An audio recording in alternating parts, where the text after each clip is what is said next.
A normally traffic-jammed highway in the city of Wuhan, China, near empty, only a few passing vehicles. Public transportation shut down. City buses sit untouched. Only a few residents spotted outside. Eerie for a city 11 million people call home. Major food chains closing to customers, from Starbucks to KFC to McDonald's. Lights off inside. This Walmart open and crowded. Shoppers wearing face masks inside and quickly buying up what's left, leaving bare produce stands behind. Outside the lockdown zone, similar scenes across mainland China. There's 24 million people in Shanghai, and I'm walking in the middle of the street. American college student Jenna Davidson arrived in Shanghai a few weeks ago for the spring semester. You know, we got here before the outbreak, and it went south really quick. She says finding food in the massive city has gotten increasingly difficult. They shut down our campus. We almost felt as though they didn't realize that we were still living on it, because we didn't even have hot water for a few days, and the cafeterias on campus are closed. So we started realizing, well, we need food, and most stores within walking distance have been shut down, or it's like zombie land in there. Everyone's fighting for what's left on the shelves. Jenna initially tried to keep positive. This is the guy who takes my temperature 9 times a day. She even sent this photo to her dad, trying to reassure him. For a while, I wasn't telling my dad everything, but he was finding out on the news just how bad it was. So it's been hard on him. She and her fellow classmates now booked on flights to get out. Destination anywhere but here. Where are you going? Africa. Who do you know in Africa? I don't know anyone in Africa. And what's most stressful is, even though we're leaving, I still don't feel like we're in the clear yet, because what if we catch it in the taxi or at the airport, on the way home, on the plane? We still need to be very careful. It's not over yet.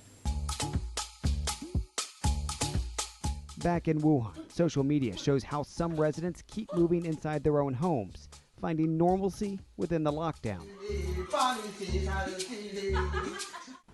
But a look outside, and you're reminded life here is anything but normal. David Culver, CNN, Beijing.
The continued increase in cases and the evidence of human-to-human transmission outside China are of course both deeply concerning, although the numbers outside China are still relatively small.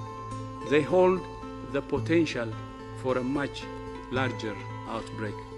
I have therefore decided to reconvene the International Health Regulations Emergency Committee on Novel Coronavirus 2019 to advise me on whether the outbreak represents a public health emergency of international concern, and to seek their recommendations on how best to protect people all over the world.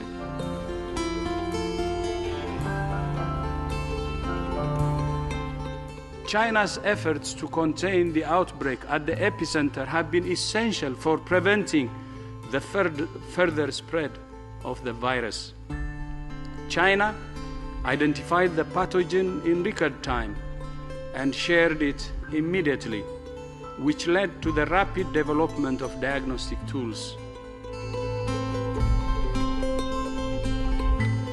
The challenge is great, but the response has been massive, and the Chinese government deserve huge credit for that response and for the transparency in which they have dealt with this.